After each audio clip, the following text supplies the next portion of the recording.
E aí, galera, tudo bem? Pessoal da internet, galera que me segue.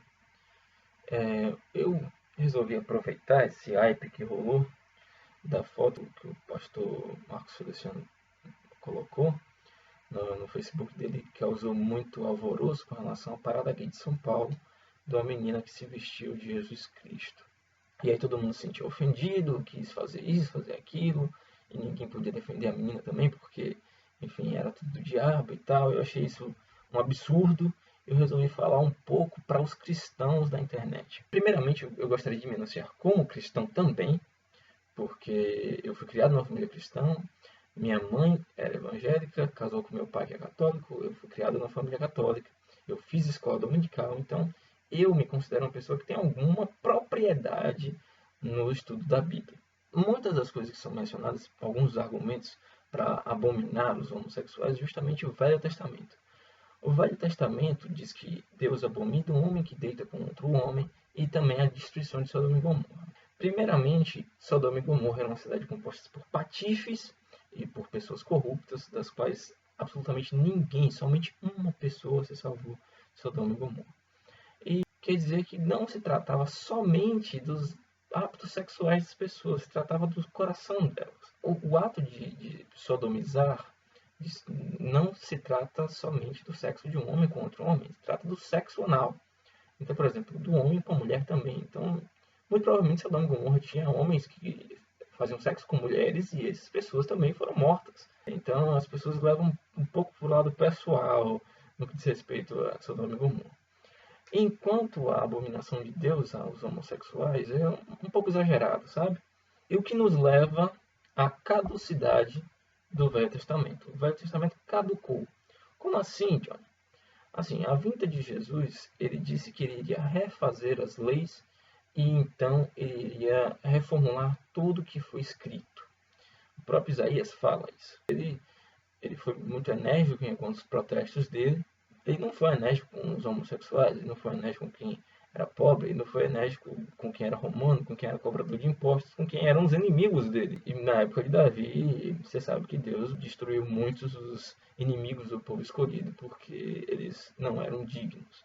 Então você leva em consideração esse tipo de coisa, né? Quer dizer então que o poder de Deus age de acordo com a sociedade em que ele consegue se comunicar. A aliança que ele faz reflete a sociedade que existe no mundo. Isso quer dizer o quê? Quer dizer que a Bíblia deveria evoluir junto com a humanidade. Quer dizer, então, que novas escrituras deveriam ser feitas, novos relatos deveriam ser feitos. E o relato de Jesus é o relato máximo e é utilizado a fins filosóficos para poder ensinar às pessoas o caminho correto, o caminho do bem. E as pessoas levam isso muito a sério. Por que eu estou dizendo isso? Porque tem gente que fala que o Velho Testamento ainda é a lei. Não é, certo?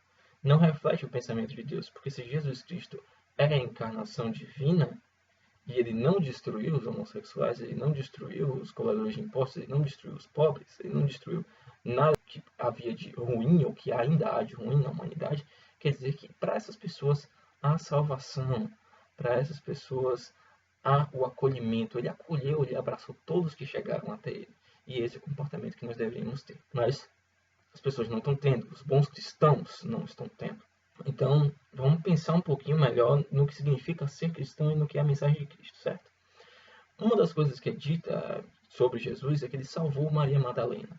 Ele salvou Maria Madalena do apedrejamento, porque ela era uma adulta, ela se deitava com homens casados. E ele salvou dizendo isso: aquele que não tiver pecado, que atire a primeira pedra. Para algumas escolas católicas, o pecado não consiste somente no ato. Só o fato de você pensar em praticar o pecado já torna de você um pecador. Significa que qualquer pessoa pode ser um pecador. Toda a humanidade, na verdade, já nasce com um pecado. Então, se você parar para pensar, o que Jesus quer dizer com isso? Ele quer dizer nada mais, nada menos do que o julgamento. Aquele que deve carregar a sentença não é o homem, e sim Deus. Então significa que não cabe a você cristão, julgar outras pessoas pelos seus pecados.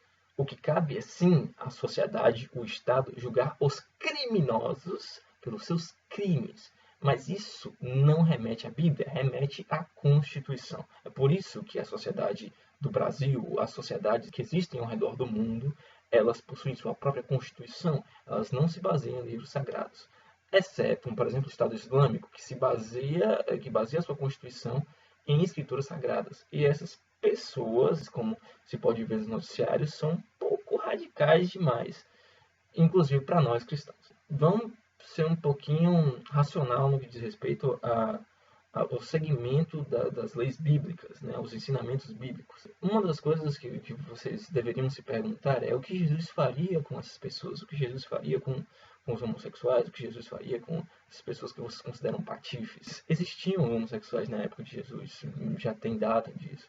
Existiam homossexuais na época medieval. Existiam homossexuais antes da gente tentar brigar pelos direitos cívicos dos homossexuais. Jesus não estava nem aí. E o que isso quer dizer? Quer dizer que ele não julgava as pessoas pela sua origem. Ele não julgava ninguém. A única coisa que ele fazia era acolher todo mundo para perto de si e mostrar a ele qual era o caminho do céu. E ele era o caminho do céu. Ele dizia: ninguém irá ao céu senão por mim. Eu sou o caminho, a verdade e a vida. E ele fala isso com todas as letras. É esclarecedor no que diz respeito. A mensagem dele é a mensagem definitiva de Deus para a salvação da humanidade. Se você parar para pensar, Jesus nunca se posicionou contra homossexual nenhum, ele nunca tentou matar, nunca tentou apedrejar ninguém. Pelo contrário, as posições enérgicas de Jesus foram bastante transgressoras para a época. Ele transgrediu muitas das leis mosaicas, muitas das leis que eram extremamente protegidas pelos fariseus, e foi por isso que ele foi condenado à morte. Ele dizia ser o Filho de Deus e ainda assim transgredia as regras. As pessoas não acreditavam nele por causa disso. Apesar dele mostrar que ele tinha poder, que ele fazia milagres. Ele foi morto e salvou toda a humanidade por ver na humanidade que havia salvação em nós. Vocês têm que pensar um pouco nisso, sabe? Ficar acusando as pessoas, endemonizando as pessoas pelo fato de elas estarem protegendo os homossexuais, não é o caminho certo. Se uma pessoa de direita visse Jesus hoje em dia, iria dizer que ele é comunista. Porque, olha só essa passagem, é mais fácil um camelo passar por uma agulha do que um rico entrar no reino do céu. Jesus condena a avareza, Jesus condena a falta de caráter, Jesus condena a falta de caridade. Então, o fato de você estar condenando uma pessoa, o fato de você não estar deixando ela entrar no seu círculo, de fazer parte da sociedade como uma pessoa que tem direitos, é uma falta de caridade muito grande. Então, essas pessoas, por acharem que estão protegendo a sua religião, estão ofendendo Jesus muito mais do que aquela menina que se vestiu de Jesus na parada gay. Se você parar para pensar, o que significa o símbolo da cruz? A cruz significava a pessoa que era o transgressor, a pessoa que era um criminoso na época de Roma. As pessoas eram crucificadas, era uma morte horrível. E Jesus foi crucificado. Muitos outros que eram cristãos e que seguiram Jesus foram crucificados. As pessoas passaram a adotar o símbolo da cruz porque elas eram pessoas marginalizadas. Eram pessoas que eram seguidores do Cristo, eram pessoas que eram tidas como loucas e pessoas que deveriam ser mortas. E elas estavam prontas para se mostrar, para dar a cara a tapa, como pessoas que poderiam morrer, mas não estavam nem aí para isso, porque eles teriam o reino dos céus. Esse é o fato do cristão. O símbolo da cruz é um símbolo de transgressão que foi feito na época de Roma e que foi ressignificado pela Igreja Católica como um símbolo religioso. Se você parar para pensar um pouco, a pessoa que se vestiu de Jesus Cristo, a transexual que se vestiu de Jesus Cristo, ela não está usando o símbolo de forma errônea. Ela é uma pessoa marginalizada pela sociedade, ela é uma transgressora das regras impostas pela sociedade branca, machista, patriarcal. Ela está usando perfeitamente bem. Eu não vejo por que as pessoas ficariam ofendidas por causa disso. Jesus provavelmente diria a ela: olha, eu sei como você se sente. As pessoas estão crucificando ela ideologicamente e porque ela se apresentou crucificada de forma artística. Não é assim que as pessoas deveriam agir. Por que você está ofendido por causa disso? Porque ela é gay? Porque se fosse uma pessoa hétero, provavelmente não teria o mesmo comportamento. Neymar foi apresentado na revista Placar, crucificado. O Thiago Lacerda e outros atores já foram apresentados crucificados na peça da Paixão de Cristo. E ninguém dá a mínima, todo mundo acha bonito, acha uma expressão artística válida. Mas por que ela não pode? Porque ela é gay? Por acaso ela é menos humana? Ela é alguma coisa que não merece a atenção divina? Vocês têm que pensar um pouco mais no que Jesus faria. Essa é a minha mensagem para vocês. Eu quero que vocês cuidem bastante bem das suas consciências, não só em si, como em Cristo. Aos líderes religiosos que verem esse vídeo, por por favor, entendam que Jesus Cristo ele não condenava as pessoas por elas serem o que elas são, por elas serem diferentes dele. Vou apenas falar uma das coisas para a galera que acha que aquilo que o seu pastor fala é lei. Jesus Cristo, ele nunca se revoltou, nunca levantou sua voz a ponto de brigar com ninguém, de quebrar nada de ninguém, exceto no dia que começaram a montar um mercado dentro do templo. Era a casa de Deus, as pessoas estavam vendendo coisas dentro. Eu vejo em algumas filmagens, em algumas igrejas, a galera vendendo coisas como coisas sagradas, relíquias sagradas que devem ser compradas e tal. Cara, se Jesus existisse, isso, ele ia quebrar tudo dentro. Eu acho que vocês têm que pensar um pouquinho mais no significado de Jesus Cristo na vida de vocês, no comportamento que vocês têm. Não basta ir na igreja, não basta dizer que você ama a Deus e simplesmente chacotear o seu próximo. Porque se você ama a Deus, mas não ama o seu próximo, você não ama a Deus. É uma coisa que para alguns de vocês parece contraditória, mas não é.